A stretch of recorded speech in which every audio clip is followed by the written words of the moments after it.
All right, everyone. Welcome into this Sunday's Veteran Awareness Workshop. We are starting a bit earlier today. I realize that. I know it's going to throw some people off because some people are going to probably tune in a little later on, and it might throw them off. It was just like, hey, I thought it was at 12. But he's already been going for like an hour or something. So we're doing this one today a little earlier because of the fact that we have some things we have to do, some family oriented things that we have to do.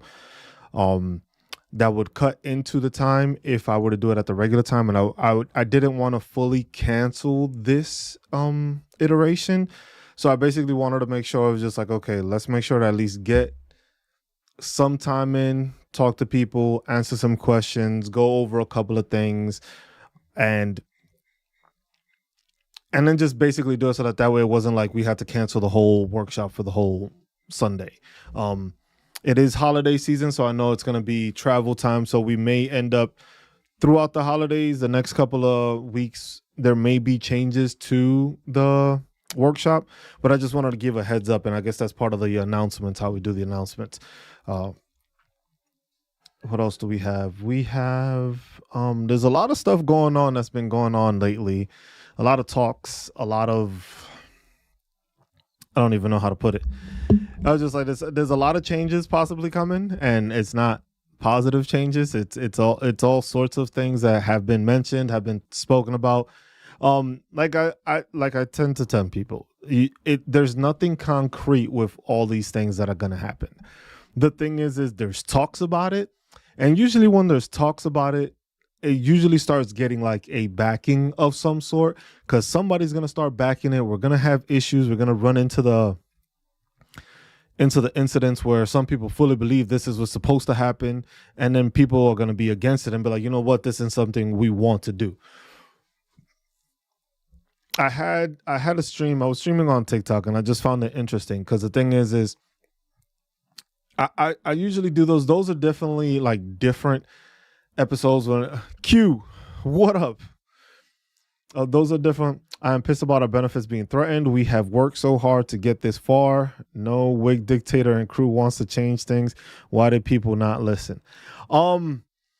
And that's the thing I went over, Annette, when it was during that stream. Like, I should have just probably made that like a podcast episode. But the thing is sometimes I get into like answering specific people, and I didn't even feel like doing that. But some people just need to be addressed.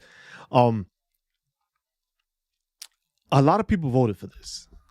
And that's, I think, one of the main things that a lot of people forget. A lot of people, they didn't directly vote for this, but people were told that possibilities of things happening were gonna go.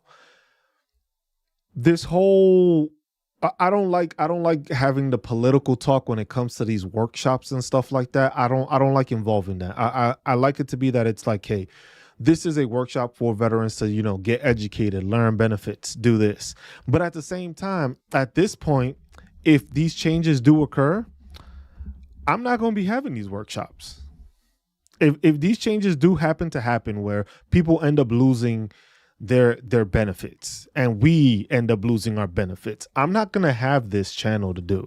So I'm already trying to see if I plan for something else to do, but it's kind of difficult because I started growing everything to try to revolve around helping veterans and making it a cost-effective way for veterans to be able to learn about their benefits, learn about their entitlements, learn about all this stuff that is important to them that helps have a better quality of life after the fact. Because we all served as veterans. But then I also got into it with a couple of veterans on that little live, because it was just like talking to veterans is like, you know what? Some of y'all are disgruntled. And you have reason for it. There's reason to be disgruntled. There's reason to be biased for certain things. But at the same time, you are allowing that judgment to cloud something that is going to be detrimental to all. So it's not just like, hey, you're going to lose benefits. No, all of us are going to lose benefits. The fact that a $119 billion reduction in the VA budget, I don't think people tend to understand how much that can possibly do. $119 billion of the budget for the VA, that's a third of the budget. Now, one thing that most people don't realize, and it's just like most people don't want to think about, is just like you need to start following where the money goes, right? So, where's this money going to? Where's this money coming out of? What is being taken away?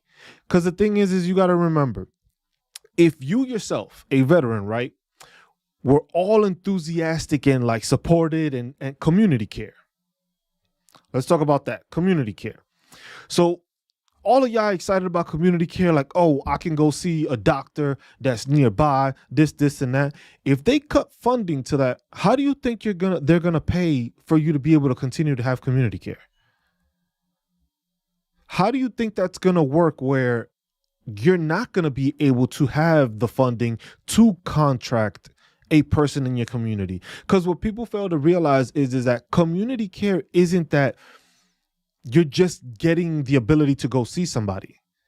Community care works because that individual, that practice, that doctor or whatever is actually being contracted by the VA to service you. So they are paying this entity, this clinic or whatever it is, money contractually to be able to service you outside of the VA. So now if you take $119 billion, which is a third of the budget, where do you think constraints are going to be made at? Because every single time that you go to a community care doctor, it has to be paid, and then the payment has to go somewhere else.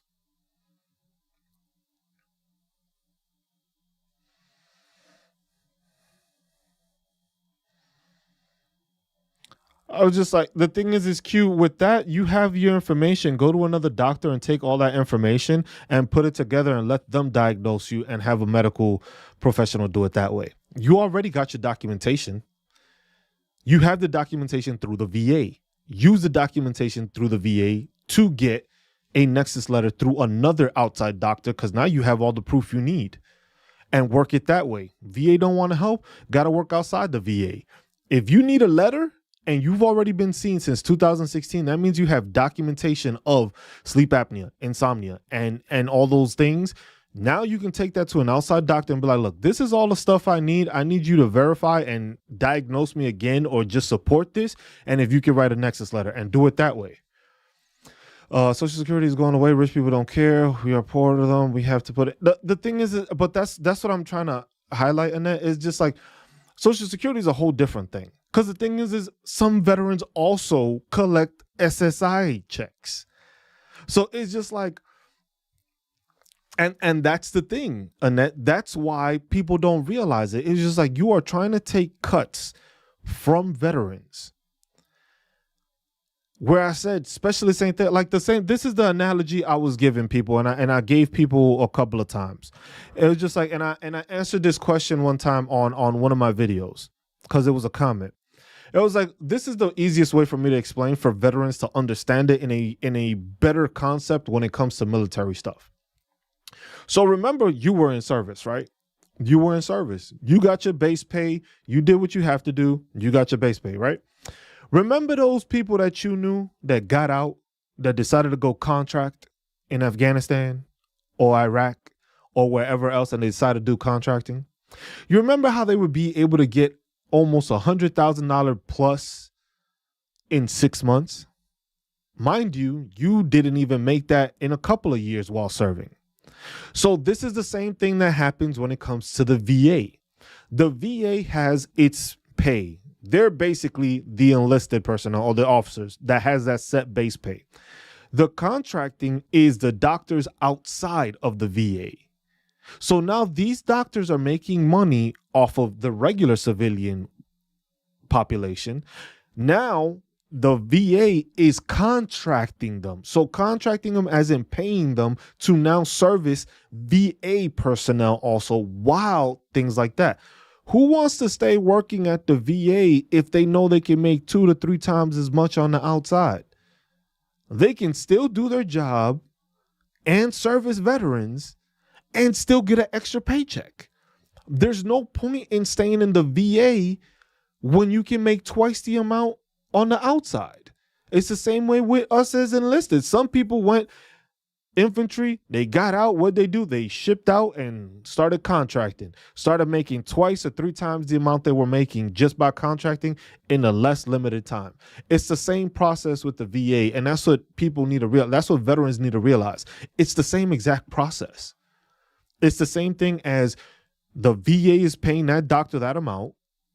Hey, on the outside, we're going to pay you also, but then you can make money on the outside. Nobody stays in the VA.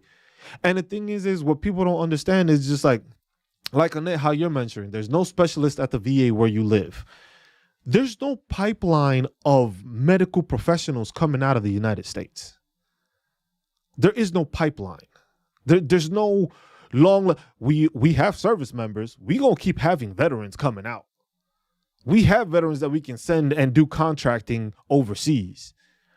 We don't have medical professionals that come, and we're not pumping them out at the same rate that we pump out veterans. If you look at it, there's 19 million veterans right now out in the world alive, 19 million. Let's see how many specialists of a specific issue do we have on certain things that are actually well known and renowned. Because there's people coming up. But how many do we have that are actually servicing you for that specific issue? Now, if that specific issue isn't being taken care of, you have to travel to go see it. But you're upset at the fact that the VA is making you travel. It was just like, that's not the VA's fault. If you can't hire people to work for your thing because you ain't paying them enough, what do you want them to do? They're still trying to assist you. It's not like the VA is saying, no, I'm not going to help you. It's like, look, the only help we can afford to get you is a 3-hour drive. Does it suck? Yes. But it's not like they're saying we're not going to help you.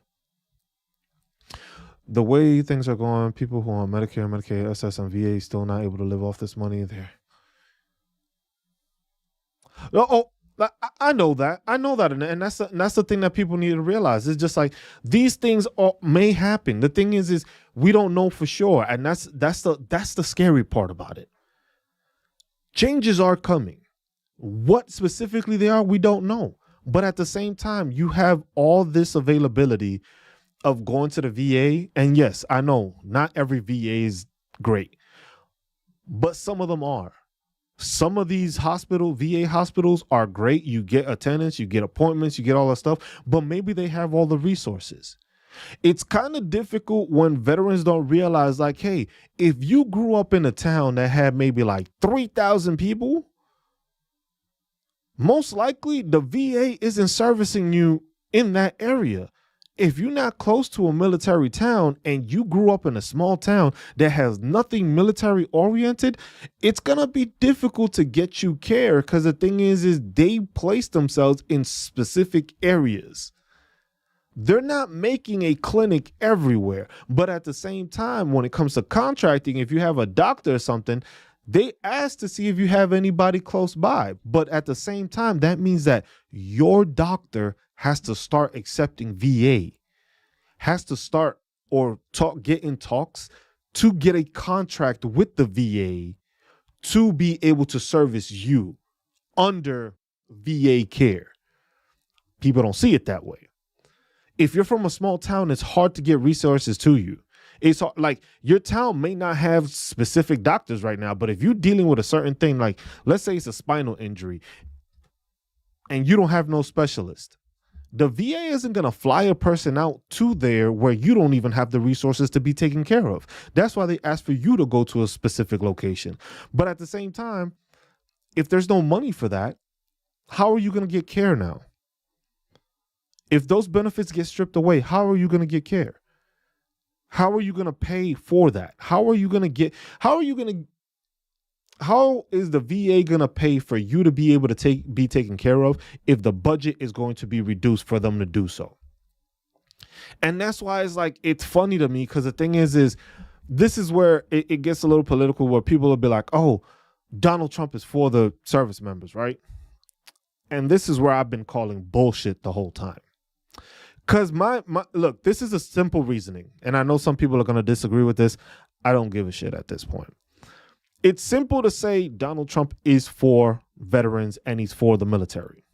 If that were the case, why isn't it that a person that is so for the military, as soon as Elon and Vivek decided to say we're gonna cut veterans benefits, why didn't he just say, hey, this is off the table? For a person that is so for the military, why didn't this man just say, hey, Elon, Vivek, this isn't on the table? Veterans benefits, find another way to cut money. This isn't on the table. If he's so for veterans and so for the military. But no veteran was able to answer me that. No veteran can tell me. It's just like, you're going to be the president of the United States. You have people that you hired under your administration to work under you. But you're telling me that you can't tell them that, hey, veterans benefits is offline? That's we ain't touching those. We're not going to even have that conversation. For a person that's supposedly for veterans, as much as everybody claims, and all you Republicans and MAGA that voted for it, this is the part where you fuck around and find out.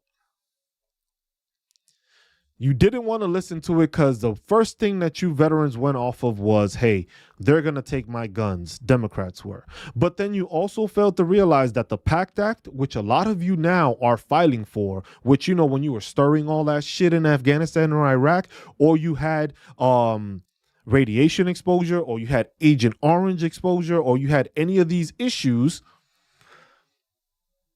this was created through the Biden administration, which allowed you to file and allowed many veterans that have been dealing with cancers and issues to actually get health care and VA care where they're not paying out of pocket. But you guys were so stuck on the fact that somebody was going to take your guns away. And most of y'all old enough that y'all have heard this rhetoric for years and y'all fell for it. But now you have people in place that have not served. Elon never served a day in his life. Vivek never served a day in his life. And the first thing they say is like, hey, the best way to cut federal spending is going after VA benefits, or basically getting rid of this part of it. And what are they going to say? Oh, we're going to privatize it. How does privatizing the VA work? Because the thing is the issue is that we're spending too much money, right? The veterans are taking up too much money. Now, if you're telling me that you're going to privatize it, which means you're going to contract everybody out, how does that work exactly? Because now you're going to be paying way more people outside of the VA to take care of veterans. Does that mean your time is going to drop? No. Because if your specialist to see you is still 3 hours away, you still going to travel 3 hours away. But now, since the contracting is going to be more limited, how long is that appointment going to be? How far away is that appointment going to be? Because some veterans right now are taking how many, you take what, months to get an appointment? Some of you veterans are taking months to get an appointment. And that's what the VA trying to get you a faster appointment or get you somebody. But when it comes to, like I said, community care, if you are in a small town that doesn't have those resources, but now if we can't even pay to send you to that doctor, best of luck to you, right? This is the best thing I got. This is the first time that thank you for your service will actually have a meaning for it. And it's just like, yes, thank you for your service. You're on your own. That's what it basically comes out to. Yes, I know. And that's what people don't understand. More money is going to be going to paying the contractors than it is by actually paying the people in the VA or by doing it how they're doing it. Because, yes, it is a great thing to be able to have community care. Don't get me wrong. That is a great thing. But if you don't have the money to pay these doctors to join in the VA network, it's not going to work. Because people don't realize it's just like, that's why there's a limited number of people. Like, hey, when they say, hey, let's get community care, don't you realize that there's a limited number of people that you can actually get to? It's not like you can get service from everybody in your community. It becomes a, hey, you can get service whoever's in our network, meaning whoever's in our network has a contract with the VA to work for the VA. It's not, oh, I like this doctor, or shit, one of the main complaints about a lot of the vets is saying, it was just like, oh, well, I have my doctor already. I've been seeing this doctor for like 10 years. Why can't I use him? Well, because your doctor isn't in the VA network. Now, if you're thinking that, like I said, there's 19 million veterans out here in total, all over the world alive. Only 8 million of those veterans are actually using the VA. So now you mean to tell me out of those 8 million, the VA is going to have to find a way, or, well, I don't know if there's going to be a VA or whatever they want to do. From that VA, now I have to find a way to pay for 8 million different people to be taken care of. So it's not, hey, we need you to come to the VA to take care of this. Now we need to find the money to make sure that we can get a doctor closest to you, which means it's a twofold thing. Because the thing is the VA has to contract them out, but then that's also your doctor going through the process of becoming part of the VA network. VA network, regular hospital network, two different things. Now, if they were all integrated, now if you're telling me everything is going to be integrated into healthcare, it would work, but there's no universal healthcare in this country, meaning you still have to find a specific doctor, a specific clinic, a specific specialist. It's not like it's an all-encompassing where everything is going to be covered. If you had universal healthcare, then maybe that would probably be easier, because then that would mean, hey, you work for the VA? Yeah, we all do. We're all under the same umbrella. Then yes. Hey, you can go to this doctor. You can go to that doctor. Just bill it to the VA and it works. But we don't have that. We have a system where you have to go through the VA. Remember, if you want to get a prescription that your doctor, your personal doctor, fills, you would have to send that through the VA so the VA can verify it, and then the VA will prescribe it. But that's after it going through, because then the VA looks at it, oh, they're trying to give you this. Well, we don't have that same medication. We have this medication, does the same shit. It's just a generic version, which we pay cheaper for, but you can use this. Now, eliminate that. So what happens? What are the ramifications of something like this? Are we going to start paying out of pocket as veterans to get seen? Is there now going to be a deductible we have to meet? Is it going to be like a private insurance for veterans? So what was the point of me serving? What was the point of me serving and risking my life, my body, my mental health, for me not to be taken care of and still have to owe on the back end? Remember, some of y'all retired veterans, they're trying to go for your retirement payment too, saying you shouldn't be doing it concurrently. But some of y'all forget that also.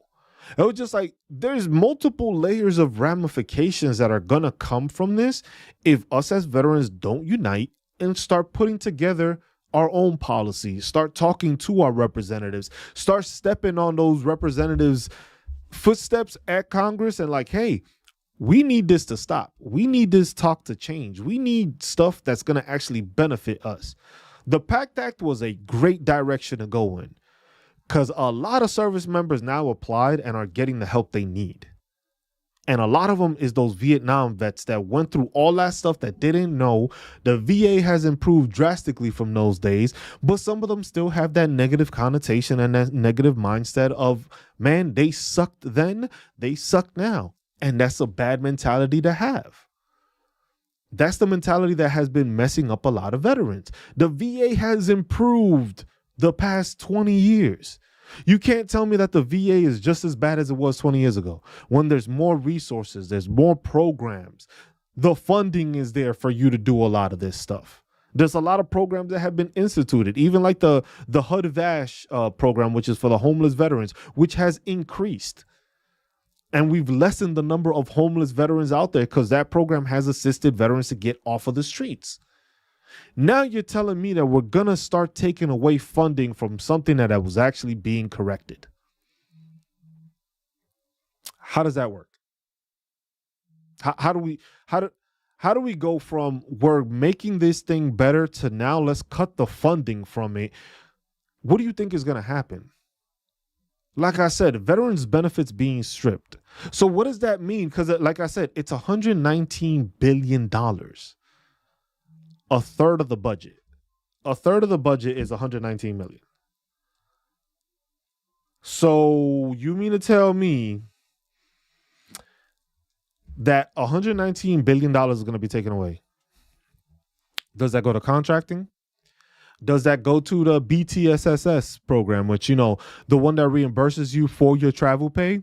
Does that get taken away? Um, Contracting, how much is that going to cost?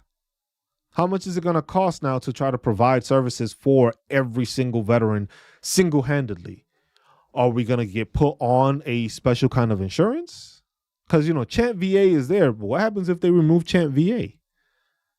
That's also a cost. That's also towards healthcare. So now we start thinking, it was just like, I don't want to keep on like catastrophizing and like, oh shit, everything is just worse and worse and worse. But at the same time, you got to start thinking about these issues, because it's just like $119 billion is a lot of money. And if it becomes that it's a third of your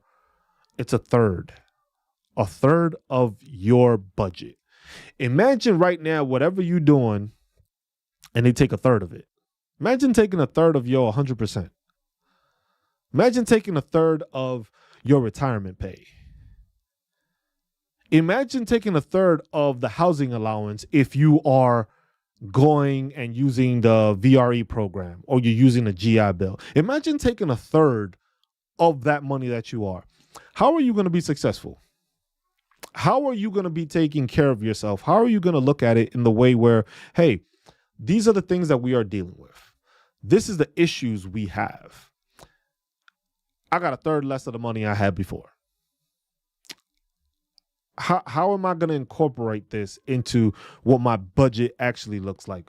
What I'm actually doing right now? What it is that I am concerned with right now? How is it that I'm still going to be able to take care of myself and my family with a third of my budget gone? Mind you, the economy's not that great, right? You're already paying higher prices for everything in the country. But now I'm going to take a third of what you had to be able to do it. Because remember, the reason you're getting the disability is because the military caused this for you. It wasn't that you did it to yourself. These are issues that were created because of the military. These are things that happened to you because of the military.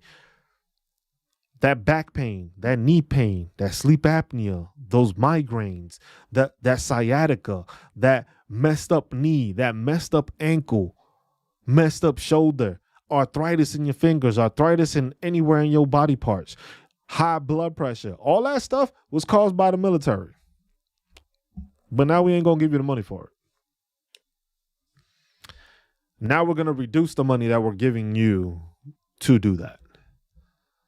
And the thing is the other part of it is like, it's the awareness factor.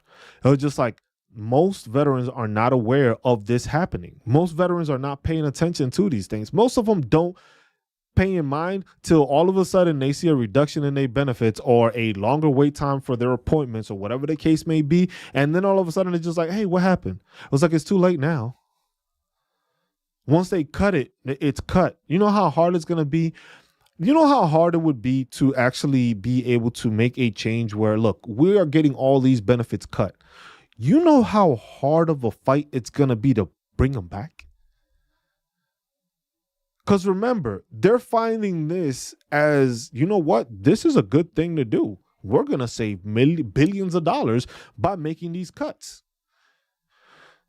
Now let's get them back. Well, when they signed off on it, they basically said it was useless or we didn't need it. So why would we bring something back that we already identified as not needing? See how that becomes a slippery slope?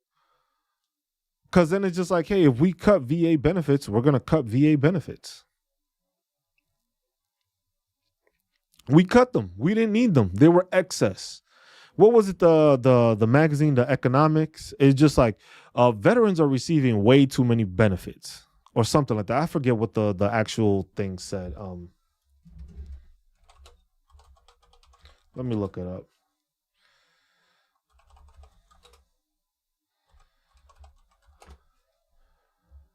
Uh, this is it right here. This is what the Economist said. Let me move this over so y'all can see it. This is what the Economist said. Now, y'all mean to tell me y'all agree with this?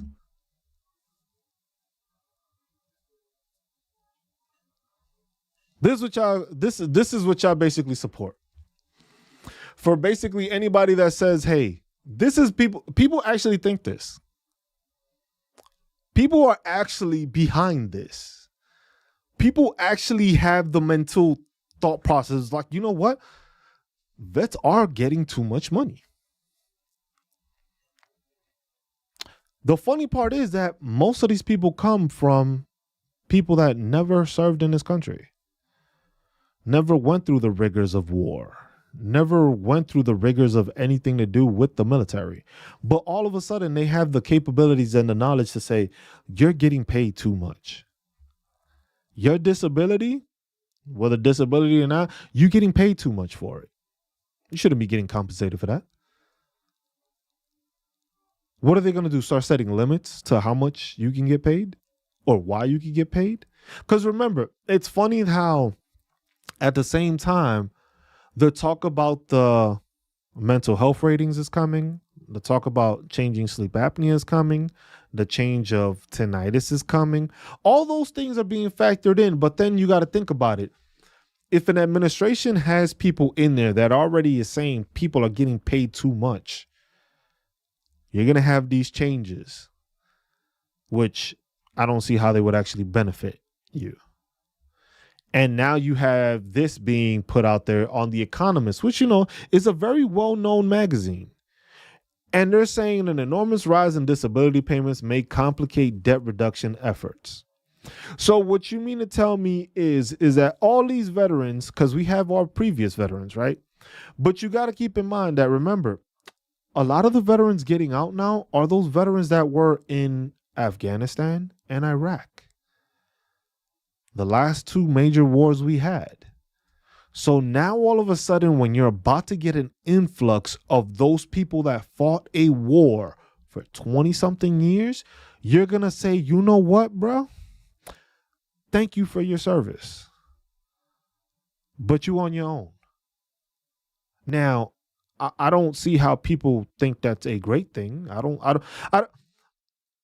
put it like this. I haven't seen anybody been able to tell me why cutting veteran benefits is a good thing. I still didn't see that. Like I said, when I was doing that other live and I was just chatting with people, it was just like, nobody has been able to tell me how this benefits anything. I was just like, oh, cost reductions. But you're going after the people that serve this country. You're going after the people that, like I said, sacrificed for this country. Volunteered, yes. Still served this country and still got and aren't the same people afterwards. Now, if you tell me you join the military and you leave the military, and yeah, you might get a little nicks and scratches there, but not everybody goes through just nicks and scratches. A lot of us deal with issues that are not going to get any better in the future. They're deteriorating, meaning our health is going to deteriorate. But then you're telling me you want to cut the benefits for these people, knowing that these people are not going to get better. Because you see a bunch of other veterans talking about all this nonsense. It's just like, oh, there needs to be a rehab thing where, people get, I seen one guy even talk about it. It was in a podcast I listened to, that they were like, oh, people should get rehabbed and paid on them getting better. And I was just like dumbfounded, because it was just like, you mean to tell me that you want to pay people to get better, but some people can't get better. So what happens to them? You don't pay them? You just leave them? Well, you a lost cause, bro. So we can't pay you because you ain't getting any better. Is that how, like, it's the thing? What bothers me the most is sometimes this comes from veterans themselves, and it's just like some of these veterans are salty and just bitch and gripe about stuff because it was just like, oh, I went through this, but they didn't. It was just like, bro, you're a veteran at the end of the day, no matter what you went through. And I went through that also. I went through that on that live where I had to you had to put a couple of veterans in their place. Because the thing is, at the end of the day, whether you were infantry or a pogue, like a lot of people like to go and resort to and ask what your MOS is, um, we still get the same benefits, still get the same GI Bill. We still get to go to VA healthcare. We still got the VRE program. We still got the Chapter 5 program for veterans. We still got Chant VA. We still got the BTSSS program to reimburse you when you travel to these. No matter what you did in service, tell me which one of these people actually cares about what you're doing in service. Tell me which one of these people actually cares about what you do after service. Because clearly, if you're telling me that your benefits should be cut and basically your health benefits should be cut, that means they didn't really care for what you did in service. So some veterans, use that as a pride thing. Oh, I did this, I did that. Bro, nobody cares. That's clearly what is being shown. This right here shows nobody cares. People don't care. Clearly, the people that are trying to change this don't care as to what is being proposed. Because some people are okay with veterans losing their benefits. I'm sure as hell not. I'm a veteran. But I know there's veterans right now that are even worse than I am. There's veterans still dealing with mental health issues that they either never got seen for, don't know it exists, and you're trying to remove mental health benefits from these people. So now if you have or are dealing with PTSD, now instead of you being able to see your psychiatrist or your therapist maybe every month or two or every couple weeks, now it becomes well, we can only pay them enough to see you every other month. You know what that does to certain people that have been using these resources consistently to make sure they are taken care of, to make sure that they're okay, to make sure that they continue to have somebody to be able to assist with their issues. Now you're telling me you want to take all that shit away. And that's why I say it was just like, some of y'all voted for this. I was just like, there was nothing in mention. Like, all these veterans were always hyped up and were just like, oh, I'm voting Republican, MAGA this, all this stuff. But nowhere did y'all pay attention to any policy that was actually being stated, provided, or mentioned to actually benefit you. None. The only thing that Donald Trump did in his last thing for us was he helped the privatized part start. Basically, like, yes, we are going to start contracting outside of the VA. Mind you, they failed to forget that the reason why prices have gone up has been because of that. Because now you got to pay outside sources to take care of veterans, which, don't get me wrong, it's a great thing. But now to come back and say, you know what, even though I created this to help y'all out, I'm going to get rid of this shit too. Like I said, for Republican veterans, it was just like, yeah, I know some of y'all ain't going to like it. I don't give a shit at this point. Because of y'all, this is where we're in this position right now. If your president that you wanted to elect, Donald Trump, was so for veterans, so for the military service, so for all that, why is he allowing it to be talked about? And I said this earlier, but nobody can give me an answer to that. Nobody can give me an answer as to why a person that's supposedly so for veterans and so for military families and so for assisting and all that stuff actually is allowing this to be a talking point. How do you allow anybody to even mention that as a talking point if you're so for veterans? You're the president of the United States or president-elect. And you mean to tell me that the people that you're hiring, you can't tell them, no, man, veteran affairs, that is untouchable. Yet, if y'all didn't hear about it, what? Junior enlisted soldiers are now going to get, I think they signed it, Congress, it was a 15% increase.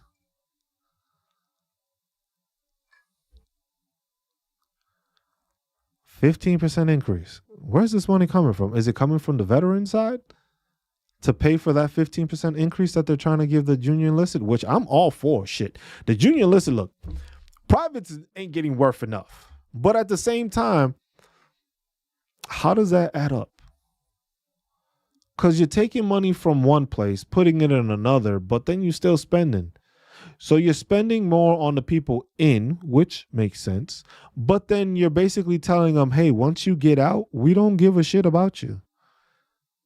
It was just like, hey, whatever happens to you while in service, you better take care of it in service, because once you get out, it's going to be a while.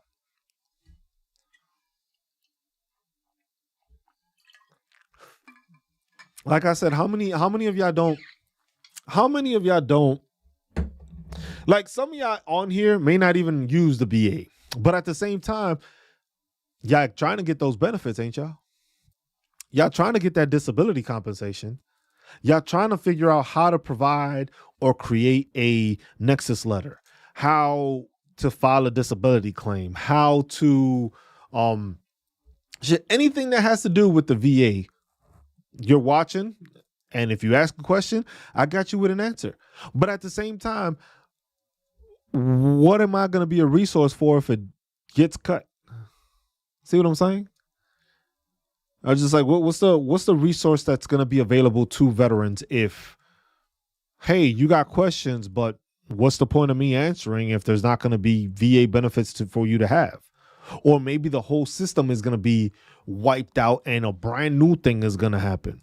Now, if y'all know, and I know all of y'all do, because if y'all veterans in here, y'all know that whenever the military decides we're going to implement a new system, y'all have heard that shit before.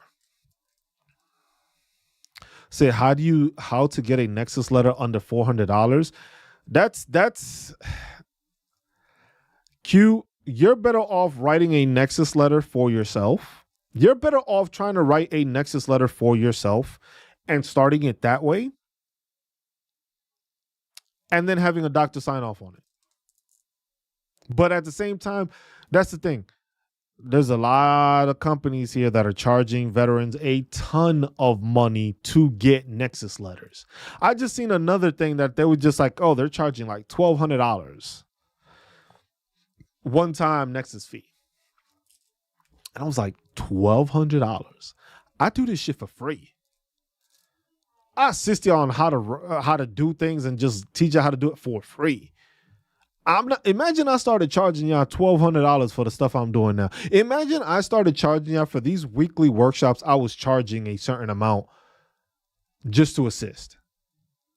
It's too much money, but the thing is the resources are there for you to be able to create these letters and these notifications. It's just having a provider do it.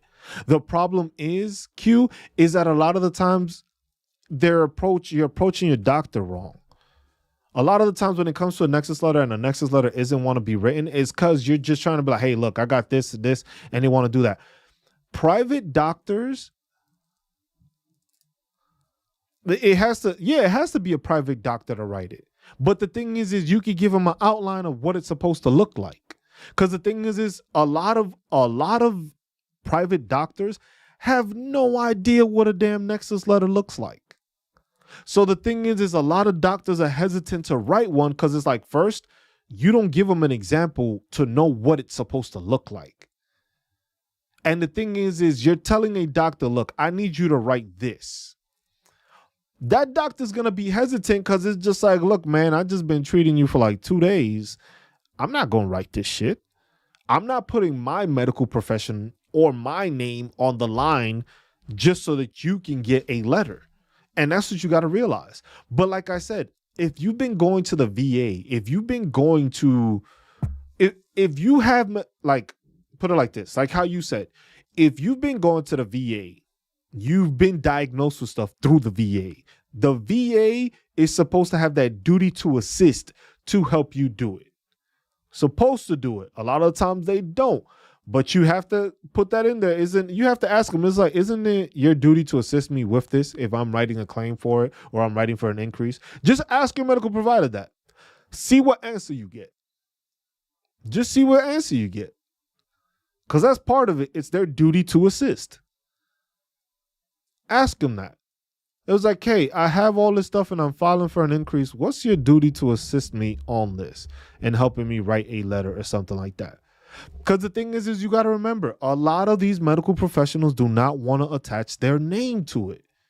Because the thing is there's a lot of fraud that's going on. I'm not saying you're doing it, but a lot of veterans are. A lot of veterans are being fraudulent and lying about what they have to get a Nexus letter. But then again, it's the same thing as, hey, if you go to some of these other channels, they'll be like, hey, you need a Nexus letter? We can provide you one with this, and that. I don't know how these doctors still have a practice because they're signing off on something that they haven't really treated you for, but they have a medical Nexus letter. I was like, some of them are templates, which I understand, but the templates are what you're supposed to use to provide to that doctor. Have that template and be like, hey, look, this is what a Nexus letter is supposed to look like. I've been with you for this amount of time, and I just need you to implement your findings, your diagnosis into this document. Because the thing is if you're telling somebody, hey, I need you to write this, but you don't tell them what it is, how it's supposed, it's like, hey, look, it's like me right now in college. I need you to write a paper that says that my diagnosis is connected to military service. That's basically what most veterans go and tell their doctors. And a doctor's going to be like, bro, I don't know how to connect that. I don't know what military is. I don't know what you did. Like, you see what I'm saying? It was just like, most people just give them that simple answer. And they're just like, that's not going to get you a Nexus letter. Show them a template of a Nexus letter. I was like, look, this is what a Nexus letter has. Hold on. Let me pull the one I have up. Where the hell do I have it? I was like, you got to pull up the Nexus letter. Pull up and show what the Nexus letter is. Once you have that, it's just like, okay, now I see what it looks like. Now I can assist you in filling this out. Let me see how I got it. Hold on. Give me a second, y'all, so I can put it on the screen. I need to make sure.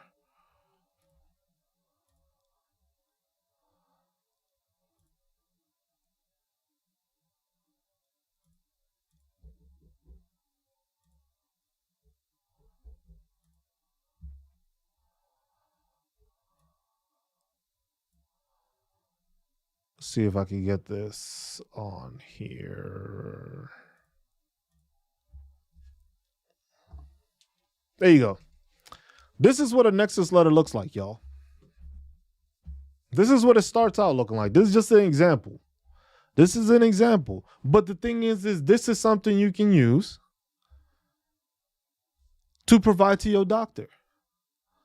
Now, when you provide this to your doctor, now your doctor has the thought process is like, oh, this is how I have to structure this. This I can do because now it shows my expertise, shows it knows what I'm talking about, shows it knows I'm explaining to whoever it is reading this what is going on. Because it's clear, like, look, I, Dr. Jane, a licensed and board certified medical professional in the instead of putting internal medicine, hold on, let me make this larger for somebody I'll be able to see it. So I know it's kind of small.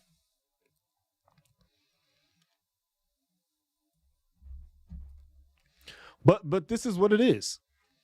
You have this information, you use this. Because now your doctor's not left out in the wind. Because a lot of y'all be leaving y'all doctors out in the wind like, hey, bro, I need you to write me a Nexus letter.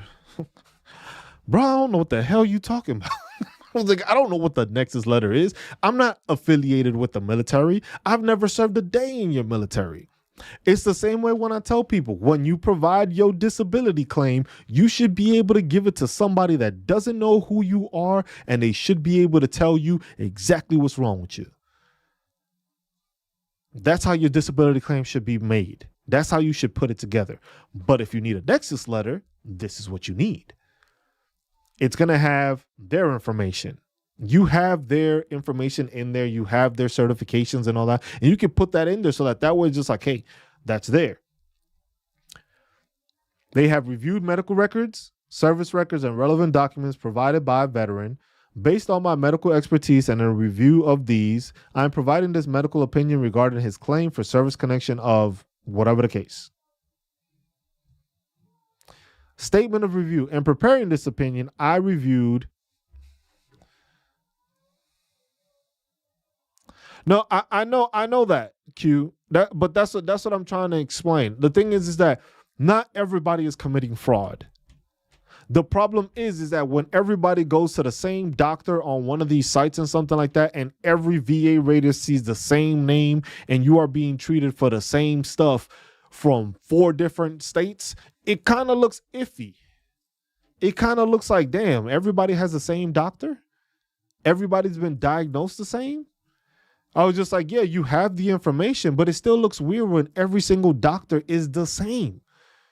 Everybody got the same doctor giving you the same information, giving you the same type of medical opinion. It's just like, yeah, if everybody has the same generic, everybody has the same generic outlay of their Nexus letter, it looks kind of weird. But if you have your Nexus letter, which goes in depth and has a breakdown like this, your claim looks stronger. Because like I said, if that VA rater is going through a couple of cases and 2 out of the 3 cases have the same doctor and both those people live in opposite sides of the country, bro, y'all both didn't fly out to whoever this doctor is to get him seen. That looks weird. I don't care what anybody says. The VA isn't going to say, no, we're not going to accept this because of that. They're not going to say that shit. But I can tell you much. If you're a person that has to do VA ratings and it's your job to overlook stuff and look at stuff and you start noticing the same name of the same doctor for the same stuff, it's just like,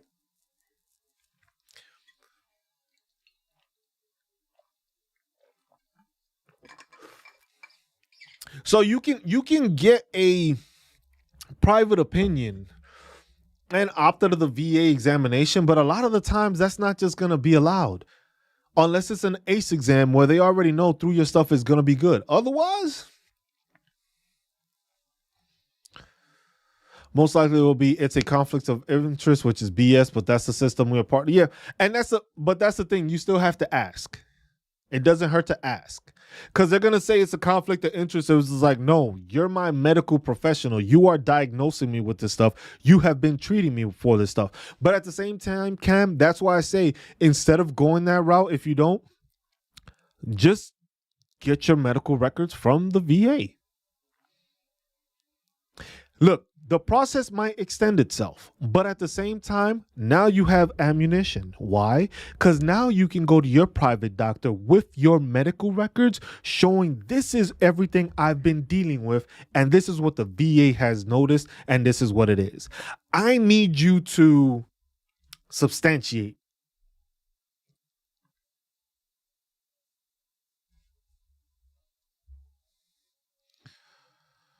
VA Form 21. Hold on, I will get that one up because I don't have that form, I think. But see, that's information that most people don't know. It's 21-4142A.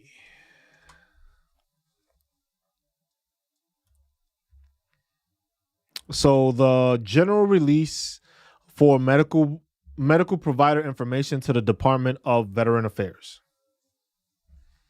But the thing is you can also request your information. Yes, and that's what another thing that people don't understand, that a DBQ can also be filled out, which I have that listing of the DBQs. It's on the website. It hasn't been published, but that's already there where I'm putting all those DBQs that are there that you can use. A DBQ can be filled out by your medical professional. A Nexus letter can be filled out by your medical professional. And now if you have both of these where they're filling out a DBQ, which is your private doctor fully implementing all that information and putting whatever else may fall under it, because the DBQ does have a list of what falls under that criteria for all that stuff. So it's a total breakdown of the different ailments and the different stuff. So that might actually help your doctor in identifying other things that it was like, you know what? I didn't think of diagnosing you with this, but this is also there. And that can be added as part of your claim. But then here, look, the rationale for this opinion is based on the following: service-connected event, current diagnosis, causal link, example, which I think this is the biggest thing because you got to remember a lot of people use the secondary effect and they use these studies and stuff like that saying, hey, this study shows off of my medical expertise, I've known this and I've diagnosed them because of this. But then there's also other studies that corroborate what I'm saying, like this, like that. Because remember, if you are going to a specialist of that field, they're going to know more in-depth information than regular generic Nexus letter provider. These people probably have been doing this for some time, so they do know what they have to put in there. But at the same time, when it's, like I said, a private doctor that everybody has, but now you are talking to a specialist about this specialist has more in-depth knowledge because that is their specialty in field. You put that in there, that goes into it. This is one part I think most people don't even have. Addressing contrary evidence. I have reviewed the VA compensation and pension exam or other evidence dated this date. While the examiner concluded whatever, the evidence does not fully consider this. Now, I know most doctors ain't going to say that because they don't want to contradict another doctor. So that's why it makes it difficult to have one of these full blown out Nexus letters. But like I said, you have to provide this. You have to provide this. You have to have that. As a matter of fact, you know what I'm gonna do?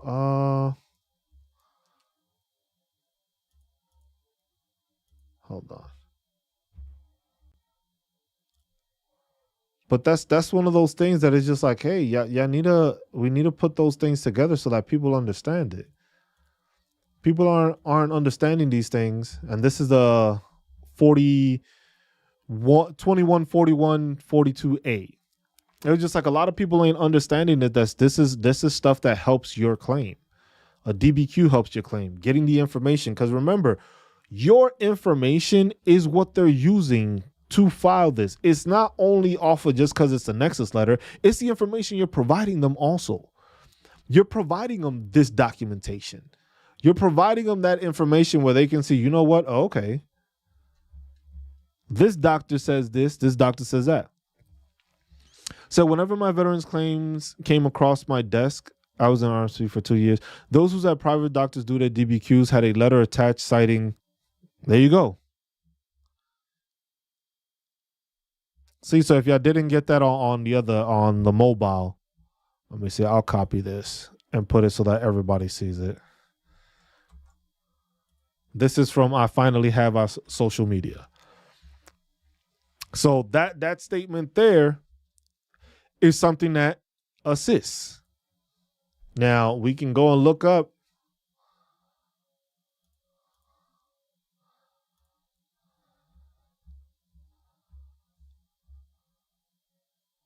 that site are all the CFRs that govern the VA's processing guidelines.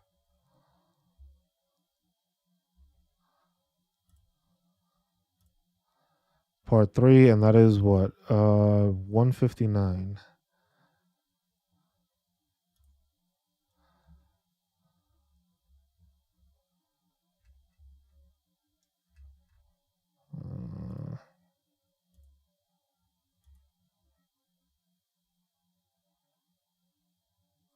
Said 159, right?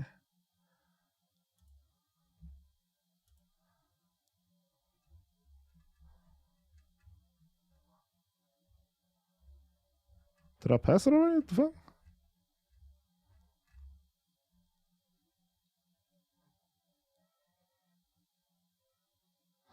"38 CFR Chapter 3, 1.159. Am I looking in the wrong place? Because that's there.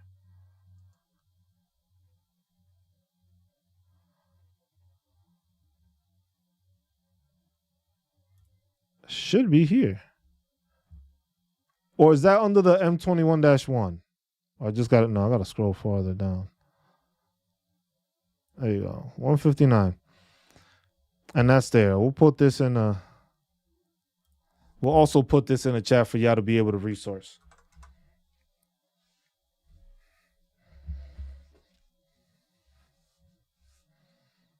And it has all this stuff in there. Providing medical examinations, obtaining medical opinions, circumstances where VA will refrain from discontinuing providing assistance, duty to notify a claimant of inability to obtain records.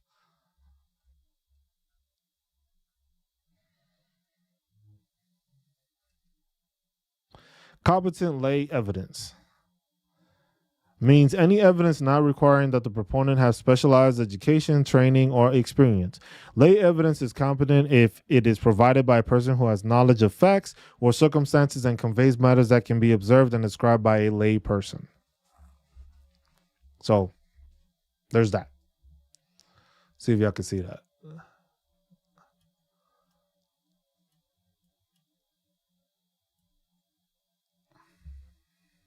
And there's that information. So that's what I'm saying. There's tons of information out here that you can use that can be useful. But like I said, knowing how to write a nexus letter and providing a nexus letter to your provider gives them and gives you the ability to use that. Gives you that ability to showcase this is what it is. But like I said, this is good information. But like I said, I don't know what the hell is going to happen these next couple of months. I don't know what's going to happen these next couple of months. I don't know.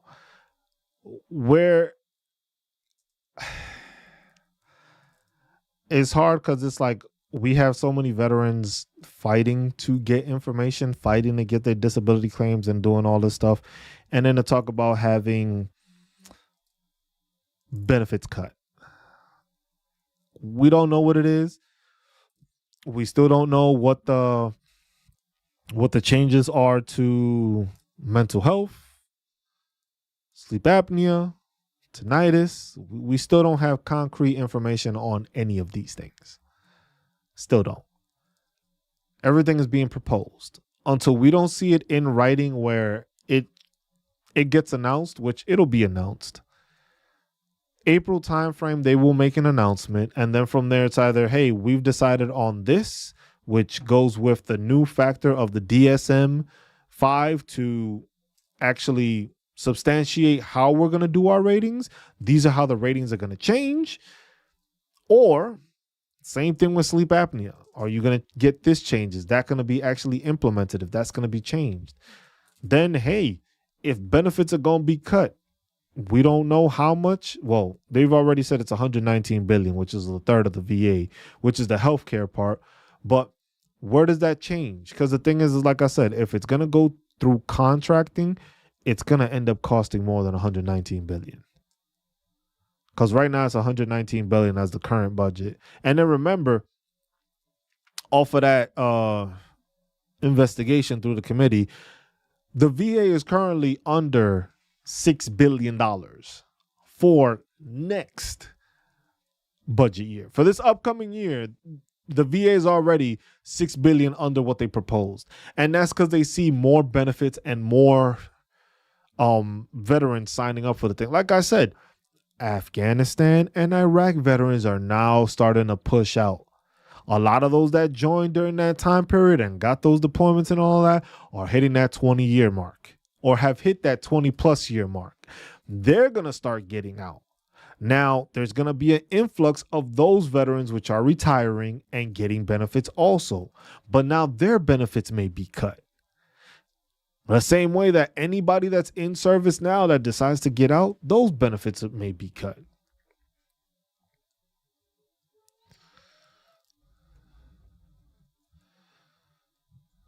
Said, I recommend everyone apply for mental health under military sexual trauma, the MST, the hardest to prove.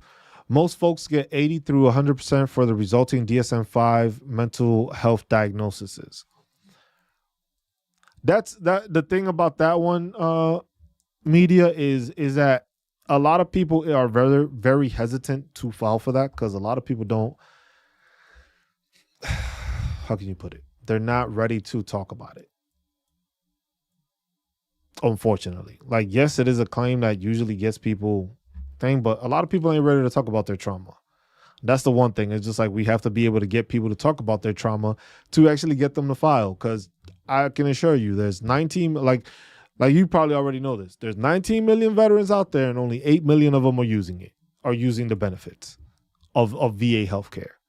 So it's just like if we are having an issue where we cannot understand how much we are spending and we're overlooking these things, it is a big factor when it comes to it, because it's just like, hey, there's that many veterans that are not using these resources. There's so many veterans that still need these resources.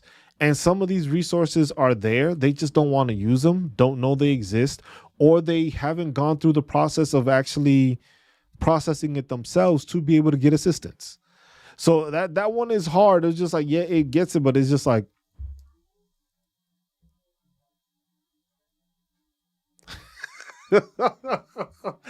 I said, I know people who pulled the Kaiser Soze and got 100%. See, but that's the thing about it, media. It's just like, that's the problem we have with the system. That is that some people use this and they are dishonest about it. That causes a lot of the problems too, because the thing is some people think that it's like, look, not everybody gets 100%. The thing is what I think should happen. Oh no, I know you dead serious. Because I know there's people that lie about it. There's people that lie about their symptoms and stuff when it comes to the CMP exam. Some of them people didn't have the actual documentation or the imagery or all that other stuff. And then while they were at the CMP, were just damn falling apart. I know. For me, it's simple. I didn't have to do that. I had all the documentation for it. I had everything documented. I had all my stuff documented. So it was all there. So for me, it was just like, that's bothersome to me, because it's like, yeah, I know some people lie to get to their stuff. But at the same time, that's where it's just like, what needs to happen is just like, look, this is the proposition I have. We need to be able to give veterans all these benefits across the board. And make sure they are aware of this.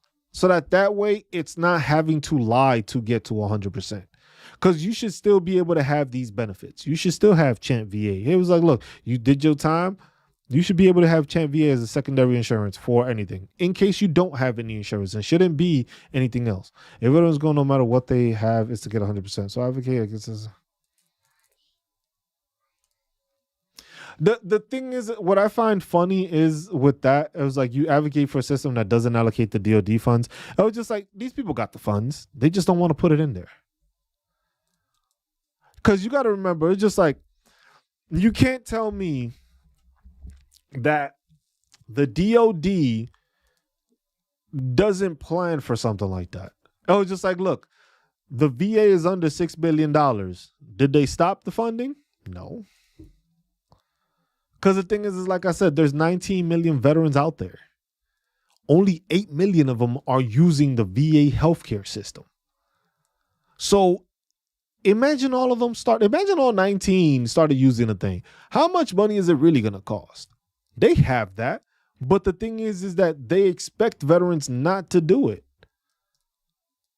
Some of them have that mentality. It's just like, hey, man, you go to the doctor, you weak. Some of them got so institutionalized that they still have that mantra in their thought process. It's just like, me getting help is not going to be good. Or you have other veterans that talk shit on the VA and scare those veterans to go get help. There's a lot of factors that go into it. They were just like, but the thing is there's money there. You really think that the VA is going to be like, hey, bro, we broke. We ain't going to do it. No. For life, for shit, I didn't even know that. That's good information. A lot of veterans don't even know they can get free dental care for life with a letter from the local VAMC director without having a rating for dental issue payments. Can you type out what the VAMC is? Veteran Association's medical. I'm not sure what the MC part is. Too many damn acronyms with this damn thing. Because a lot of people just find out that they get the free dental when it comes to, hey, you became 100% P&T. I didn't know that. I didn't know that you got free dental with a thing. Oh, the medical center. Okay, from the director. So the director has to do it. But how often does the director do that, though? That's the thing. How often does the VA medical center director actually push out letters saying that they can get healthcare? Because the thing is a lot, like I said, there's so much information out there that veterans don't know and don't use. But the resources are out there. The funding is there. You gotta remember it like this. Remember when you were in service, if you were in service, you went to the supply clerk. And when you went to get stuff, they would be like, hey, bro, we ain't got no money. And you'd be like, all right. And then there was times that they'd be like, hey, bro, what you need? You need any desks, some chairs and stuff like that? We got extra funding and we need to make sure to spend it. But they're not going to cut back. If it's needed, it's just like, hey, just file it under the next thing and we'll do it. It was like, this shit happens all the time. But the thing is all this information isn't there for veterans that they know that it's ongoing. A lot of the stuff is there. It's just like, I don't know it's there. I don't know it's available. I didn't know people can actually resource this. I didn't know I can get a letter to get free dental. I didn't know about a Nexus letter. Shit, most veterans don't even know that they can have their doctor provide a damn DBQ nowadays. Because the thing is a lot of this information is there, but it's not pushed out. Because it's like they want to keep it hidden, but they don't. It was like they want people to file claims, but at the same time, it's just like, we ain't going to give you all the shit. You know what I'm saying? Like, we're going to give you information, but yeah, we're not going to give you all the information. We don't want you to know everything. We don't want you to use every single resource. Sometimes it feels like, but at the same time, how does this affect if they're cutting the budget though? All the stuff we just went over and all the stuff we just talked about, if they cut the budget, how does that affect it? Because it's the healthcare part that they want to take. So that would mean dental. That would mean chiropractor. That would mean physical therapy. You know what I'm saying? Like that it's a lot of stuff that's there, but that's being proposed by somebody that never served a day in their life. Two multi-billionaires are the ones saying that the VA needs to get reduced. You don't find that crazy? I've seen 5 letters on VA stationery in one sentence. I blank VA Medical Center Director on November 1999 declare unlimited dental care for veteran John Smith for the duration of care availability. Huh. But the thing is how many times does that director write that? Because yes, it's possible, but then the thing is how many VA medical directors are actually doing it? But that's the thing. That would mean that you would have to have that. That's not an it's an availability thing then, media. Because the thing is, it's just like, if they caught the director, yeah. If you corner the dude, yeah, that's one thing. But what are the chances of many veterans being able to submit that and just be like, hey, can you get me this letter? That's what makes it difficult, because it's not a thing that everybody gets privy to. Everybody doesn't get to talk to the director. I was just like, let's say we get the director's information and we tell every veteran, I make a post or something. Hey, look, email this dude right here to get dental, free dental for life. How well is that going to work? How many of those would get signed? How many of those people would get that information and be like, you know what? Just Cruz made a petition. We all signed it. Here's our information. Here's our email. Let us all get free dental. I don't know that those chances are high. He might sign off like 5, 10, but I bet you if we get like a couple thousand of veterans to sign off on it, it's like, hey, did you know you can get free healthcare by doing this? Just sign up for this petition, have your information, put your name, your email, your DOD ID if you have one. Nah, I ain't even going to ask for that. And just put that, well, they probably will need it because they need to find out who you are. Your DOD ID, and put it, and we going to send a joint effort to basically make sure all veterans get free dental health care. You know the strain that would put on the VA? Everybody got dental. All 19 million of us can go to dental. Or we can outsource dental. And you want to talk about budget cuts? That's going to be crazy. That would be crazy. Now, don't get me wrong. I'm all for it. I'm all for public policy. That's what I'm getting my master's in. It's public administration. The rare and it says, see, that's what I'm saying. The majority of VA directors, chiefs of staff have political aspirations or want that ability to commute from state to state on taxpayers' dime. Oh, I know. That's why I said it was just like, even if we would have put something like that together, which I would have no problem leading a charge on something like that. It's like, hey, if y'all know any veterans that would like to get free health care for life, I need you to get this information to them. I need you to send them to this site, put it together, have everybody sign on it. We have 6 acting executive leadership team members. Just around VMC is set. That's the thing. That's what I'm saying. It's just like a lot of the stuff is there, but like you said, those political aspirations, that is just like for a medical director to actually put that information out, that is like career offing, basically. Career deletion, basically, for him to do that. Because somebody above him is going to be like, bro, what the fuck are you doing? They're going to be like, what the hell did you think you were going to do by allowing all these service members to actually find out that they can get free dental if we sign off on it? That dude ain't getting hired again. That'll be the first dude to get cut. Just like he's going to sign off on a couple of things, but then they're probably going to be like, retroactively, if somebody signed it off from this, he's no longer working with us, so it's not valid. And that's the thing. There's so much stuff that can be done, but isn't done because of a political issue. Like I said, with these budget cuts being put into place, we have a new administration. We're going to have a new VA director. We don't know what this VA director feels like. You have congressman now. It is Representative DeLucy, I believe, DELUSI. He's already mentioned that he's going to fight the Republican Party, which is his party. He's Republican, on the fact that they want to cut VA benefits. Why? Because he himself says, I use the VA for medical. And he's already talking about going against his old party to make sure that these changes don't happen. But like I said, new administration, new policy, new directives, new objectives, new missions to accomplish, and then talking about a budget cut, and then talking about changes to the CFR. It was just like, this is all information that's out there. This is all stuff that people can realize and be like, you know what? Damn, I didn't think about it that way. Or I didn't see it that way. Or you know what? A lot of people didn't vote for it that way. But some people don't want to hear it that way. Some people don't want to hear it just like, hey, we about to enter the fuck around and find out.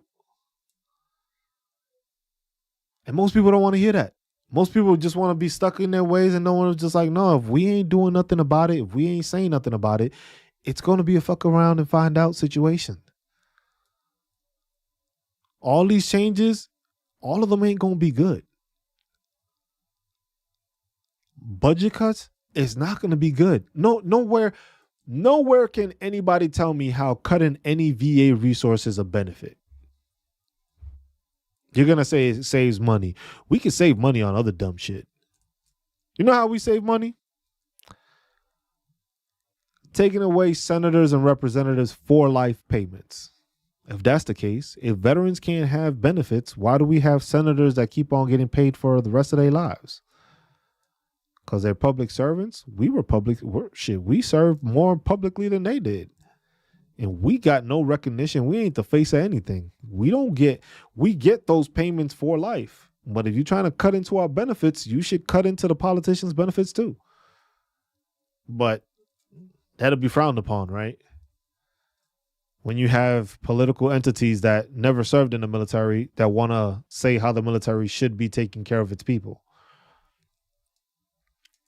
I was like, there's a lot of stuff out there. There's a lot of information. And that's why it's just like, that's why doing these streams is like, you can find information and you can find many people that have so many more resources, have much more information. But then you have people that prey on veterans, that they take advantage of the fact that they don't know where to look or how to look. And then you have people that just don't want us to be good. You got people that don't want us to get benefits. You don't want us to to be successful. You think that we're getting, like the Economist said, it was just like American veterans now receive absurdly generous benefits. I was like, the audacity for somebody to say that I've received too many benefits when me serving this country caused these benefits. Well, you don't find that weird? You don't find that kind of, that's like a slap in the face, but then to have people that actually believe this and want to fall behind it, that's what makes it worse. And that's why it's just like, some people voted for this. Some people didn't want to listen to some people are not able to read between the lines when people are giving you information. Like I said, till this day, and I'm still asking veterans this, that voted for Donald Trump. Like I said, I don't like to get this political, and I don't like to make it a political thing here because this is to help veterans in the system. But at the same time, if Donald Trump was so for the military, so for veterans, he shouldn't even allow this as a topic of discussion.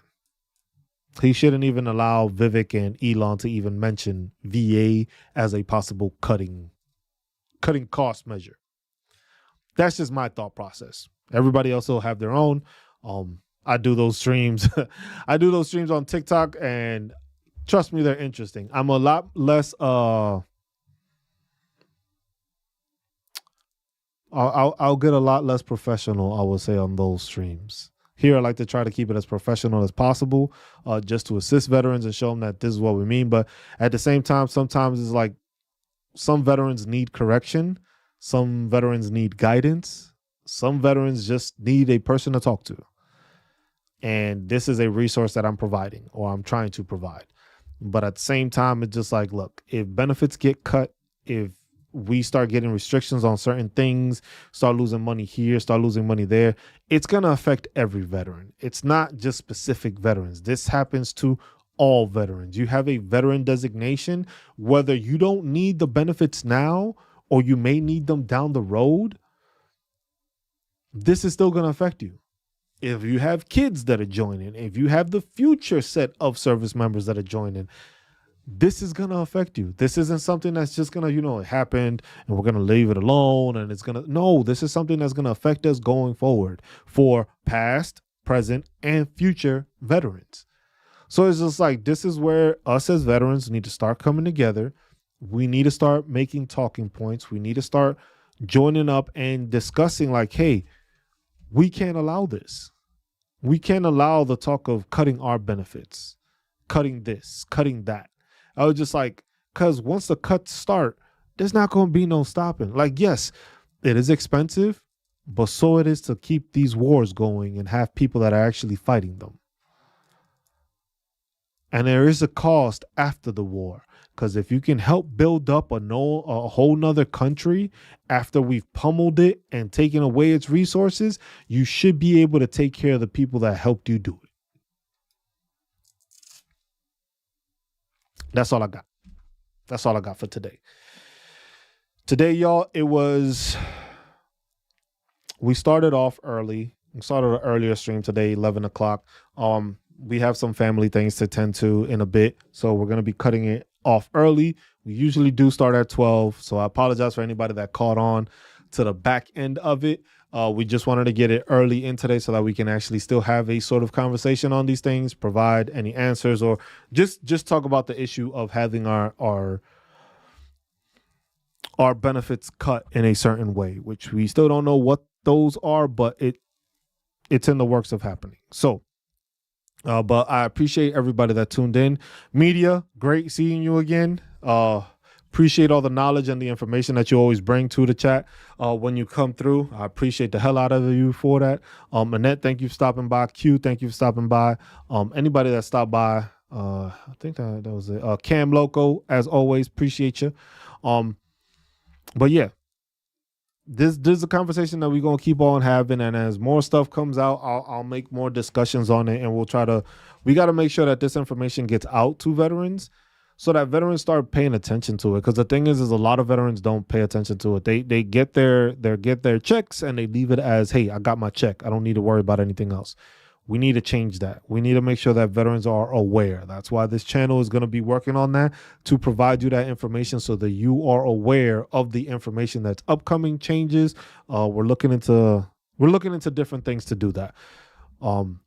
just to provide that information. But as always, be good to one another, take care of one another, look out for one another, love one another, and stay marvelous while doing it, y'all. I'm just Cruz signing out. This is the Veteran Awareness Project workshop, done every Sunday, 12 noon. Tune in. If you got any questions, always make sure to leave them in the comments of any of the videos. We'll get to them and we'll try to answer you as best we can, and we'll try to get you an answer. If you need any specialized assistance, go to a VSO and just ask questions. You are your best resource. You are your best answer.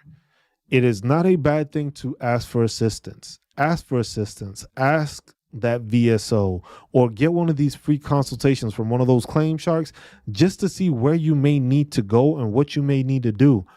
Do your research, file your disability claim, get knowledge, ask me, come here. It's a free resource. I'm not charging anything. I'm not charging you for a next. Well, I'm not creating this stuff either. I'm just guiding you to make it so that you have the capabilities of doing it on your own and you're not investing into something that is free for you to obtain and get. But as always, I appreciate y'all. Y'all have a good rest of your week. We'll do another live sometime throughout the week, and I will check you out next time. Just Cruz signing out. Peace.